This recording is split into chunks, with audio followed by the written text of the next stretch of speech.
Olá, meus amores, sejam muito bem-vindos ao vídeo 247 do desafio 365 dias da minha jornada do autoconhecimento.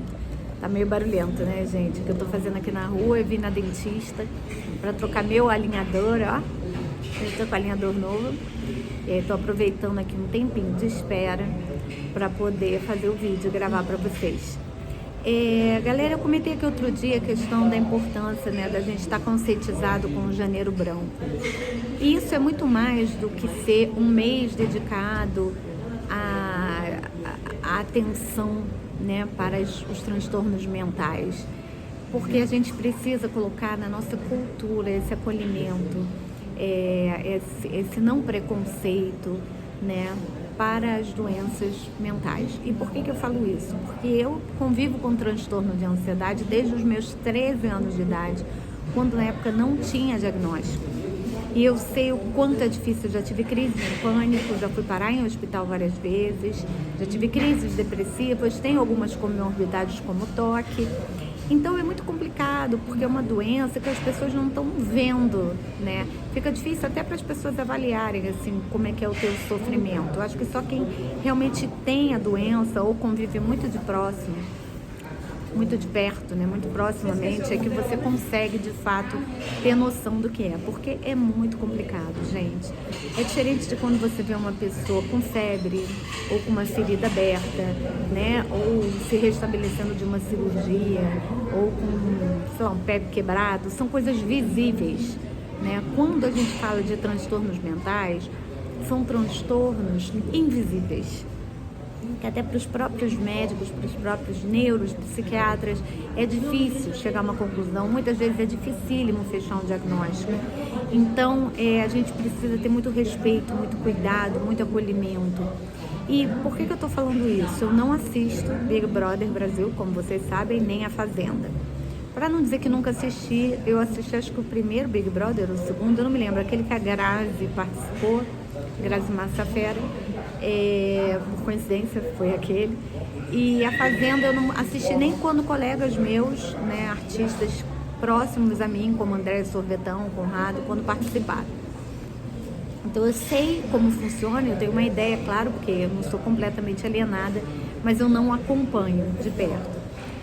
No entanto, eu vi, né, comecei a receber tanto no direct do Instagram, como eu comecei a ver alguns vídeos também do pessoal falando da Vanessa, que é uma influencer, né, e que pediu para sair da casa e estava visivelmente em sofrimento, e muitas pessoas julgando se aquilo era verdade, se aquilo era mentira, se era jogo de marketing.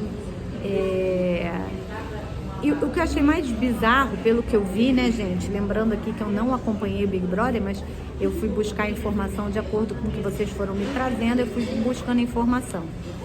O que eu achei mais bizarro foram os pais dela dizerem que estava tudo bem, que isso era inveja das pessoas. Então, se a própria família não reconhece um sofrimento que é legítimo, que é genuíno, né, eu fico imaginando como deve ser a vida dessa garota em casa, né, porque eu entendo que o dinheiro e a fama são legais, são importantes, mas o nosso bem-estar, a nossa saúde física, mental, é fundamental, assim, é prioritária, né? Eu sempre priorizei a saúde mental e física do meu filho. Não consigo imaginar como é que pais dizem que está tudo bem e que é inveja das pessoas que estão falando. Como assim, né? Então, eu tento, para eu não cair num julgamento, eu tento imaginar que eles realmente não têm noção do que são os transtornos mentais e que está para além, né, do conhecimento deles. E aí isso volta para o início desse vídeo, a importância da gente divulgar mais o que são os transtornos mentais, a importância das escolas estarem mais preparadas, das faculdades estarem mais preparadas, dos RHs das empresas estarem mais preparados, né? A importância de se falar isso de uma forma não banalizada de maneira nenhuma, mas de uma forma mais acolhedora, e a importância também das pessoas se conhecerem. O autoconhecimento é fundamental até para isso, né? Para que você não só perceba o seu sofrimento, como para que você acolha o seu sofrimento, como para que você dê limites para o outro. entendeu? E fala, peraí, aqui é muito sério esse assunto, não dá para ser tratado dessa forma banal, né? E eu estou em sofrimento, eu preciso de ajuda, eu quero ajuda, e vocês precisam me ajudar, porque, gente, sem ajuda terapêutica, sem ajuda de remédio, sem ajuda do amor e do suporte da família, é muito difícil você passar por qualquer transtorno mental. E lembrando que os transtornos mentais, eles têm crises, né? Eles têm picos. Então, nesses momentos de pico, é ainda mais difícil. E lembrando que tem as comorbidades, né? Como eu já falei antes aqui em outros vídeos, que são os passeios, né? De uma doença para outra doença, de uma patologia para outra patologia. Então, por um lado, a gente está tendo aí um número exorbitante de diagnósticos que a gente não sabe até onde são feitos por profissionais capacitados, né? Porque também agora qualquer criança nervosa é hiperativa, qualquer criança que não goste de socializar é autista, né? Qualquer pessoa que é impulsiva ou que não tem paciência é ansiosa, qualquer pessoa triste, melancólica é depressiva. Então, tem que se tomar cuidado com isso, né? Qualquer criança mal educada que não consegue conviver com limites tem o TOD, né? O transtorno opositor desafiador. Então, assim, a gente precisa ter, sim, um acolhimento, uma noção da importância dessas patologias, mas a gente também precisa ter seriedade ao diagnosticar, né, as pessoas com esses perfis, com esses transtornos, com essas doenças.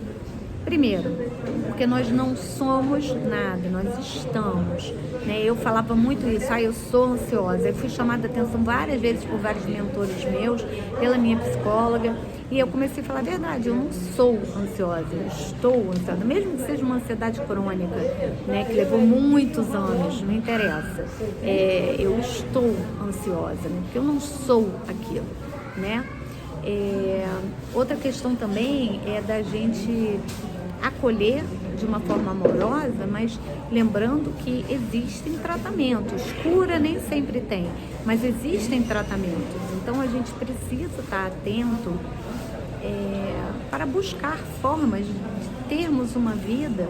A gente precisa buscar tratamentos para que a gente possa viver uma vida um pouco mais saudável e menos disfuncional, porque o que acaba acontecendo é que a gente vai vivendo uma vida onde a gente está cada dia mais limitado. Eu cheguei ao ponto, por exemplo, de não sair de carro, de não passar em túnel, de não conseguir ficar no trânsito. O trânsito era uma situação que me deixava extremamente ansiosa, o coração já palpitava, eu já ficava com a pressão baixa, já passava mal, porque era um gatilho muito forte de uma situação em que eu não tinha controle e que eu tinha a sensação de estar presa, né? Quase uma claustrofobia. Eu me lembro que quando eu voltei a dirigir, eu fiz até um stories, eu acho, postei pro Instagram. Eu criei alguns recursos meus da minha cabeça para que fosse possível eu voltar a dirigir. Então, o que eu fazia?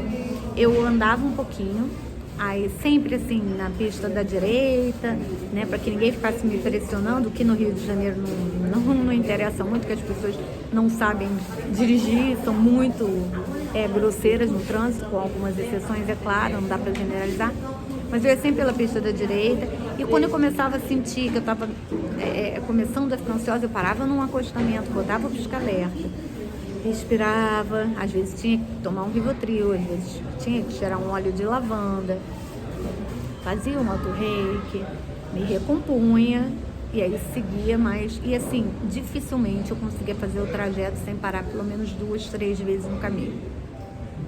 Mas eu fui desensibilizando, né? Que é uma palavra que a terapia cognitivo-comportamental gosta muito de usar, né? Para desensibilizar. Mas nem sempre é possível desensibilizar, gente. Às vezes o sofrimento é tão grande, é tão genuíno, a dor é tão intensa que não dá para desensibilizar. Você precisa tentar outros recursos, né?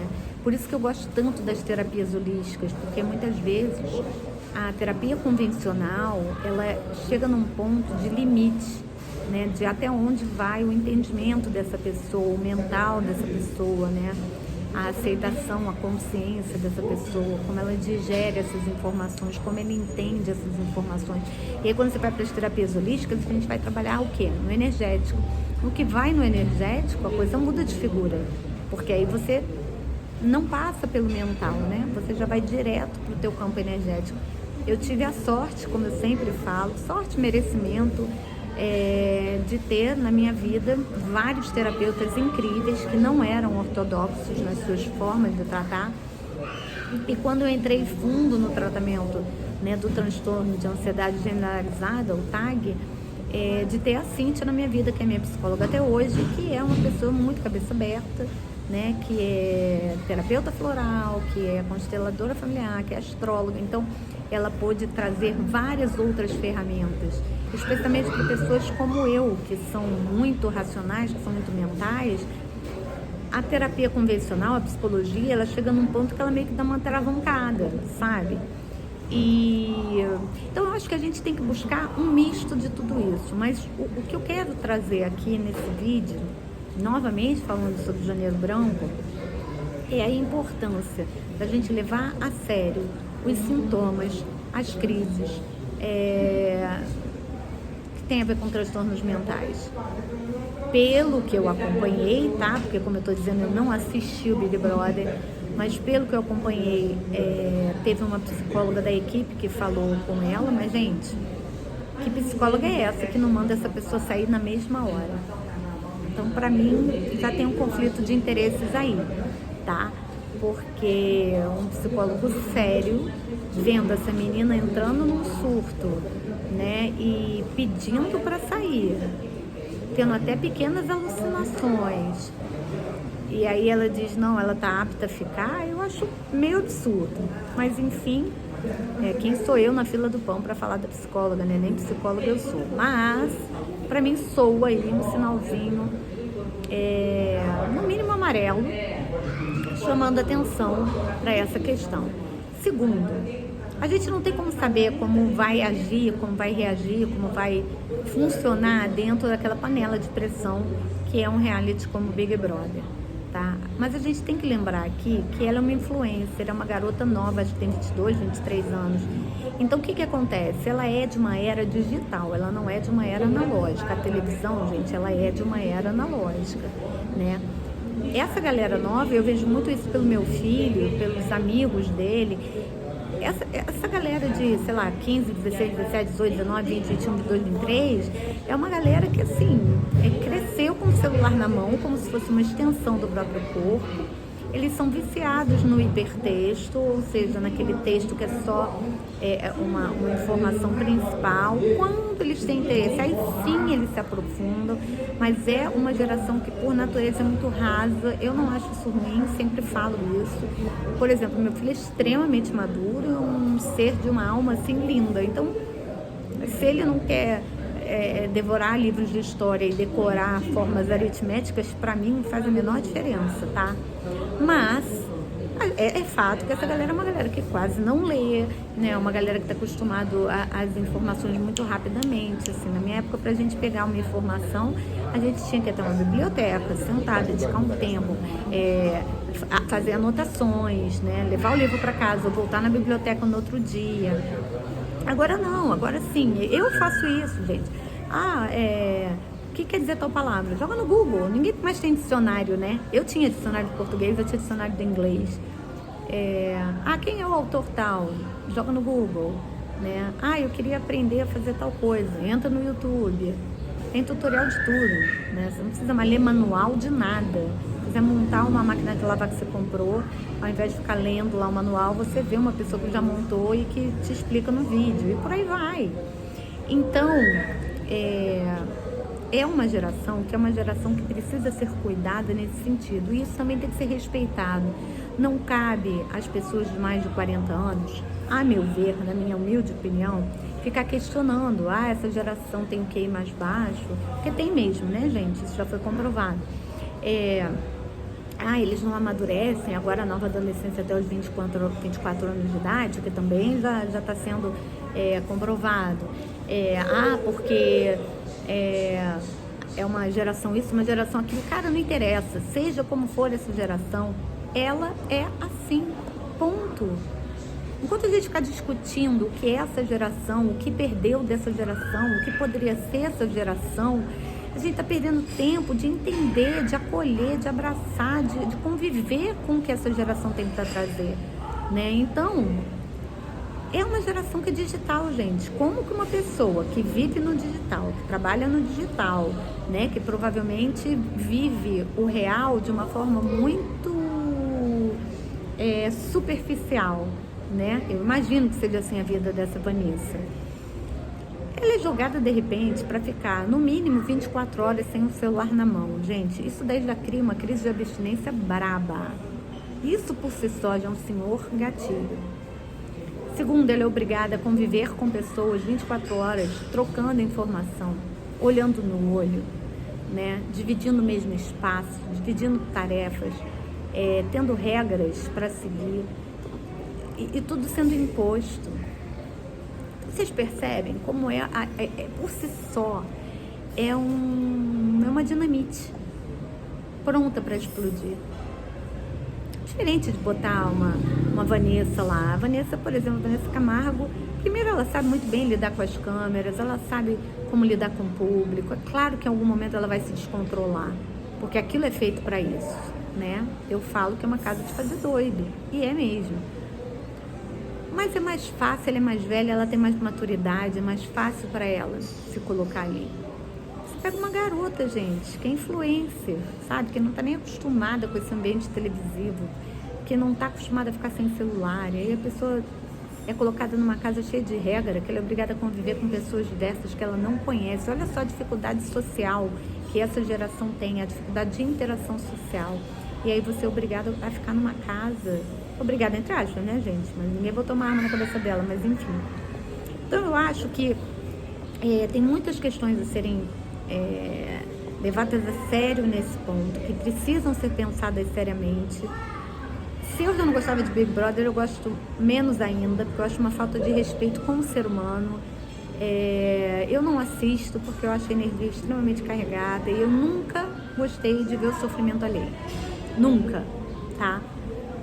Aquelas videocacetadas da vida, de Faustão, de Gugu, gente, aquilo me dói o coração, sabe? De ver alguém ali passando vergonha ou se machucando e todo mundo rindo.